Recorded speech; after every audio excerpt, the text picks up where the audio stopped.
The Detroit Pistons have the best record in the NBA today. And they had the best record in the NBA yesterday.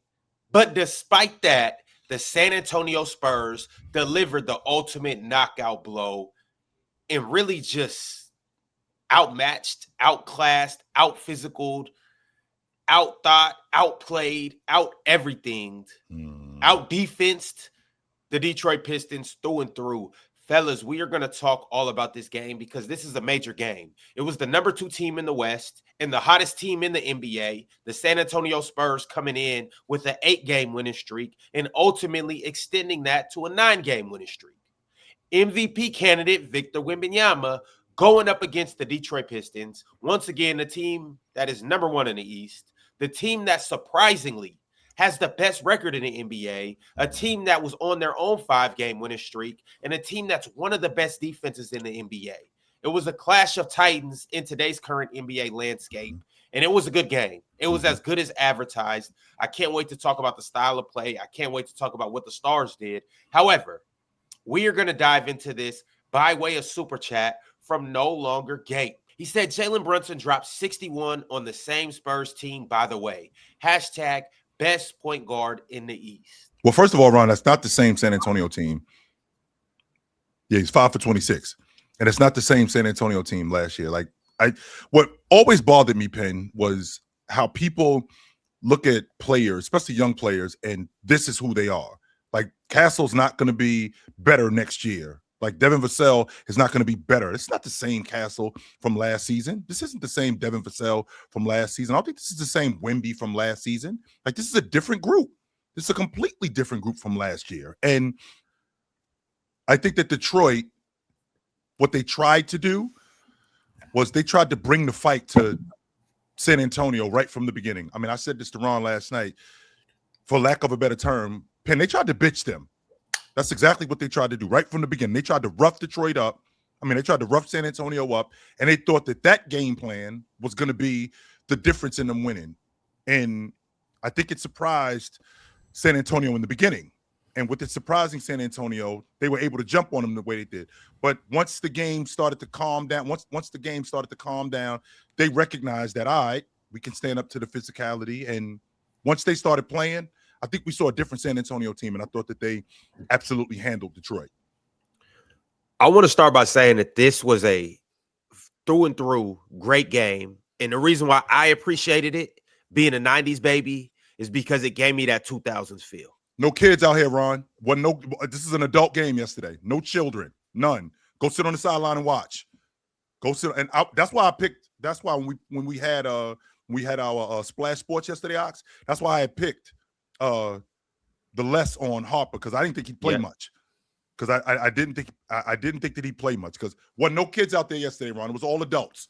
And if you don't, and if you're not prepared to play like that, you're gonna have to sit on the sideline. Sure. What happened the last time the Spurs were up against the number 1 team in the league? Everyone counted them out. That was the OKC Thunder, right? Served them. You might want to call this team the Giant Killers. They're better than what I think that they are, to be honest with you. They are. And the reason why they're better than what I think that they are is because they have the gumption to match the energy that you have. Like, if you want to play fast, we could do that. We're not going to get roughed up, though. And not our equalizer, I'm going to take that back. The guy that we could say we have that you don't have is Wemby. And when I hear that, I immediately think, like, you don't have Shaq, and we do. You don't have James, and we do. You don't have Jordan, and we do. That's what I think about when I think about Wemby. We got Wemby, and you don't.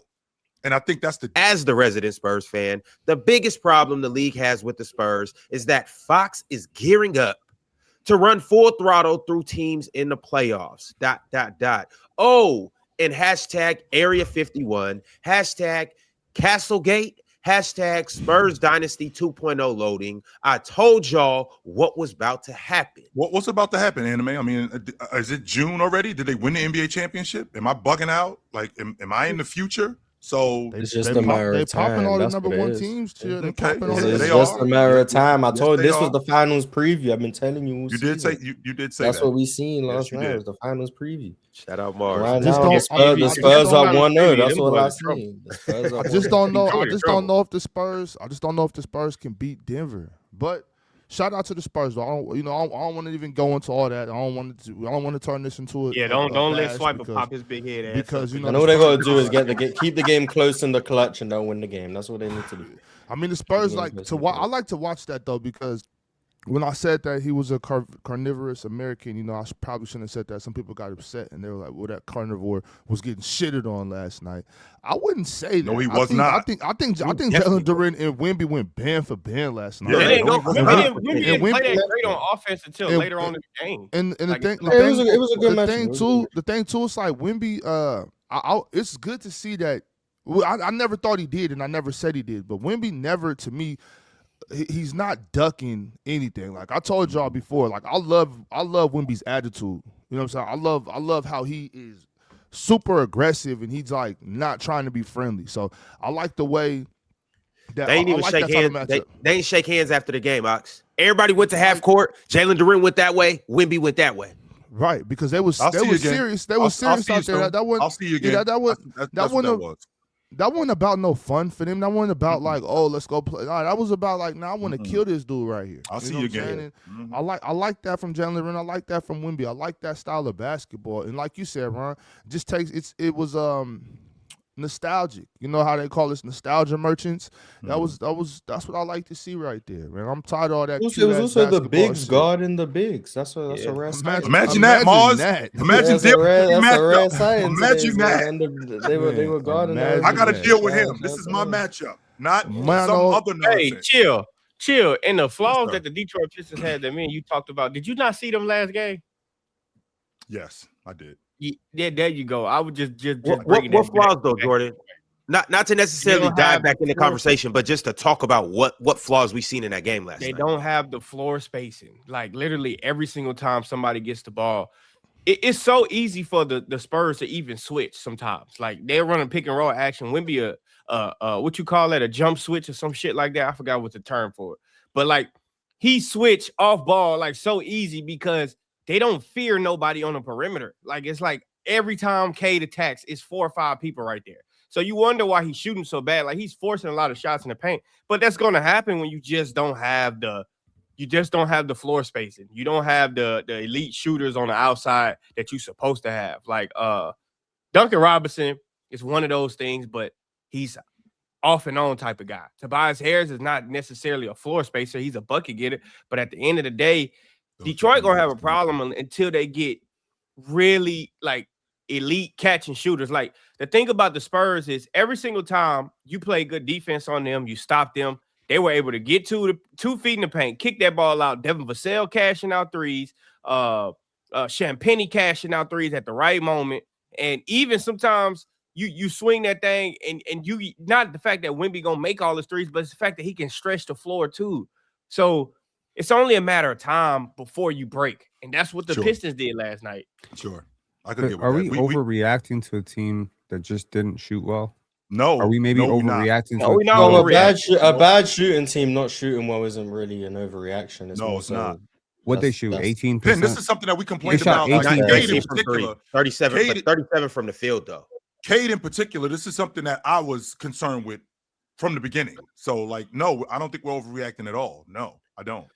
But think It was obviously the better. extreme outlier shooting, but this is a team that struggles to shoot. But they didn't Well, get was it, or was it the Okay. defense? And I'm asking a question. I'm not making a statement. I'm saying, was it the Spurs defense that forced them to do that? When you got to made life I don't more think there's a difficult, but defense 7 on for Earth. 36 is going to be outlier shooting regardless. Right. Like Okay. in a different night, yeah, they probably go 12 for 36, and it's like, okay, well, they shot 33%, cool. But 7 for 36, yeah, that's outlier. But at the end of the day, the Detroit's weakness is going to be their outside shooting. They So I don't bottom think 5 them in the If I losing a give them game 15 because of more outside points, shooting. Mars, they win this game. I'm not trying to Now, don't Penn, think that's how basketball works. Go ahead, but- Bill. Give them Yeah. 15 more points. well Because I said if they went 12 for 36 instead of 7 for 36, they'd have 15 Yeah. more points. But that game that's flow is exactly very how different. basketball So, works. No, it's absolutely not how basketball works. So yeah, but if they went 12 for 36, the whole game would be different. Gameplay would be different. It's a different game. No, I understand what you're saying, but like I'm saying they didn't get blown out, is what I'm saying. They didn't. Yeah, they didn't. Right? They got handled though. Yeah, the Spurs were in control. The Spurs were in control. It never completely felt out of balance. And anytime I thought there was going to be a Pistons comeback, the Spurs said, "Nuh-uh, not on our watch." And I get it, but it's really hard, in my opinion, to look good when you're shooting 18% from three. Now, let me ask you this, Penn. I mean, they bottom 5 in the 3-point shooting, by the way, too. Yeah, chill. I want you to hold that question. These nights do happen. These nights shit happen for them a lot though. They bottom 5 in 3-point shoot. That's a lot of nights. Yep. Should have went after Lawyer and MPJ, but whatever. Penn, do you think that the fact that Cade was in the foul trouble that he was in, do you think that affected their offense? Of course. Foul trouble is going to affect your offense. It's also going to affect your defense. Cade's a really good defender this year. He's very good defender this year. I've been sleeping on that. And then I watched him for 4 games and I was like, oh, damn. We doing this now? All right, shit. Like this MVP prophecy might actually come true here. So yeah, I mean, it throws off their whole rhythm. He does so much for them, right? And when Ron Holland and Karis LeVert are, they're not able to make shots, their defense suffocates their offense. Jalen Duren, y'all asked like the difference between Jalen Duren and Alperen Şengün. Şengün may not be a lights out 3-point shooter, but he does take threes, and that matters. It matters. Just getting out of the way, clearing up the paint and stuff. And so you look at a guy like Cade and you're like, okay, yeah, definitely prefer. I prefer to have someone like Jalen Duren next to him, but what would he look like with a stretch big? Probably not really a stretch big though. Yeah. That's he's a wannabe stretch big. Let him have it, man. Let him have it. No, we can't let him have that. He's trying to be something he's not. Is that a wannabe? That's one of the worst things. That's one of the worst things you could be. Is a wannabe stretch big. You know what I'm saying? You got to be true to yourself. Fake it till you make it. I'd actually argue that Jalen Duren is more beneficial for spacing than Şengün is. Because of the screening? Not just because of the screening, because of the shot, because of the shot selection. Vertical spacing, roll gravity. Yeah. Okay, so I'd argue Jalen when Duren he's involved in the play, he's more. He's definitely more, and obviously, like for a poor shooting team, him getting all those offensive rebounds is going to help with your 3-point efficiency. But like when he doesn't have the basketball and he's off the play, I think that compounds things because you can always have that big. And Cade is not like necessarily an explosive athlete like Anthony Edwards at the paint, so he needs bigger driving angles. He needs more space, right? So I think honestly, I'm surprised we've gotten this far in the show and haven't talked about how shit Tobias Harris was.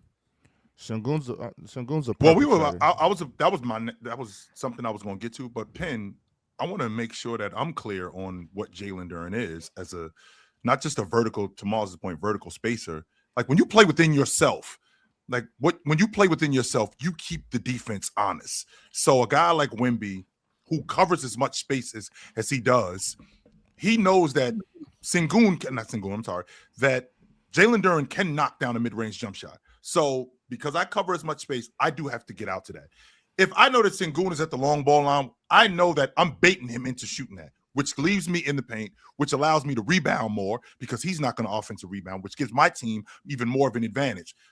Not Şengün. Jalen Duren, on the other hand, if he doesn't shoot that and he gets the dribble handoff from Cade and then he dives to the rim, I have to be way more conscious of him. I have to be way more conscious of him on the offensive rebounding end because if I'm trying to block shots, as physical as he is, he can push me away from the basket. So I have to be more conscious of him than I do Şengün because I could bait Şengün into bad shots. I know Şengün offensively is trying to do more than him, and I know that he can't. So I feel like because Jalen Duren plays within himself, I think he's much more of a threat to Wemby than Şengün could be. And Jalen Duren is not 45 that one time. Not going to rough Wemby up. How do you actually think? Okay, here's the question: how do you actually think Cade would play off of another star? I'm not saying Şengün is really a star, but he is an all-star, and he is more of an offensive engine type. So I'm kind of curious, like what would he look like next to Jokic? What would he look like? Duren's an all-star, so I mean, but a different type of all-star. He's more of a. Why do we have to go to? Can we please get off the Şengün weak ass though? Yeah, I was gonna say it was away from Shane. It would just depends on what the star is, but I think Cade's one of the more versatile offensive players in the league. To be fair, so like I think it would work, but it would work differently depending on the star. Like Cade next to Devin Booker is different to Cade next to Joel Embiid. Like it's just the way in which he. So, but I think imagine a Cade star is where regardless. it actually makes sense, But like a Lauri Markkanen. But before we even get into that, like I won't argue that Lauri Markkanen is more talented than Jalen Duren. However, it's a reason why throughout NBA history, point guards and centers go hand in hand. It's peanut butter and jelly. It's bread and butter. I'm not trying to break up a happy home, Ron. I'm not trying to break up a happy home. What do you mean? I'm trying to break up a happy home. No, I'm not trying to break up a happy home. Oh, okay. Well, you can keep Duren. You can keep Duren. But I'm saying the point I'm making though is maybe Duren is that offensive star. Like once again, and this is I say this all the time. Like the argument I've been making for Wemby the last, I would say, month is that it's not just all about the scoring, the screening that he does, the offensive rebounding, the rolling, like that contributes to Cade being who he is on offense, especially if Cade doesn't finish that well at the rim, if he's not that efficient, if he's not a three-point shooter, Jalen Duren being on that glass and doing those type of things, that helps a lot.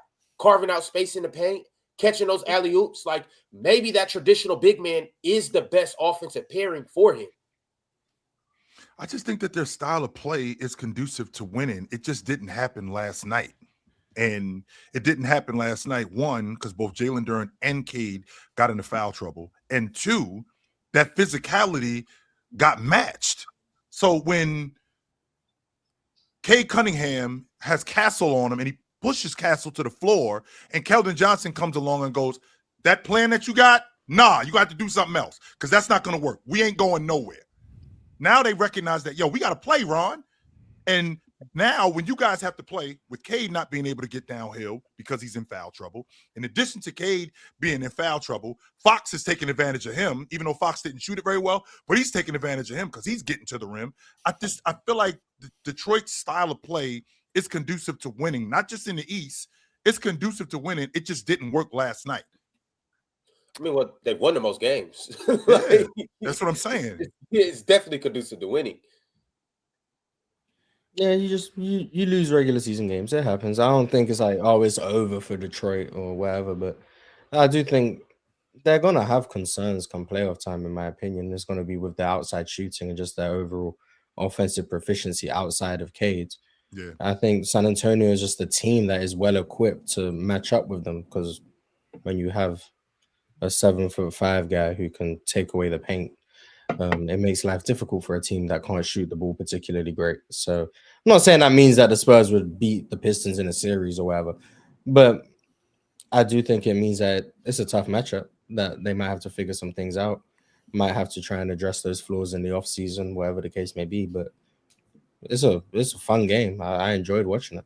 Miles, can you please repeat what you just said? A 7'5" big that can do what? I don't actually know what I said. Shut off the paint. You said take away the paint. Like imagine that not being a part of our game anymore. Like that throws a monkey wrench in everything we're doing offensively. Everything we're doing offensively now goes out the window because we got this guy who shuts the door on that. If I try to go to the rim, no. If I try to make something in the mid post, no. If I try to get downhill, I'm not worried about the defense collapsing because this guy's in there. Now, Ox, I will say this. Jalen Duren, even though he's as young as he is, he's very businesslike. He punched that bitch over the top of Wemby yesterday and looked at his boys like, let's go. He wasn't hype. He wasn't super hype. It was just like, yep, let's go, guys. Come on. Let's go. Come on. It's another day in the yes. He wasn't like, yeah, and getting it when he wasn't doing none of that. It was just like, come on, boys. Let's go. And you seen that scuffle. Sure, he just put his hands in Buddy's face. Like, all right. All right, you gonna get what you want if you coming over here playing around. But see, those don't make me tell you again. All right, those is two examples of what you were saying. You've been saying this about these type of players, Chill, and this is kind of like what Ron was saying. Jalen Duren, to Drench's point a few months ago, is the metal lunch pail type of pops. He going to work, and then he pointing at his son like, "Look, if your mama tell me that shit again." You know what I'm saying? We going behind the shed. You know what time it is. Do the right thing. See that finger? Yeah. It's the panel. Religion get built on cam. Where the check throw smoke and the host go ham. You ain't never seen hoops all hit the raw. Every take got weight, every night we drop. This that barbershop. Courtside, worldwide tone. Welcome to the only show that really feel like numbers jumping like the score.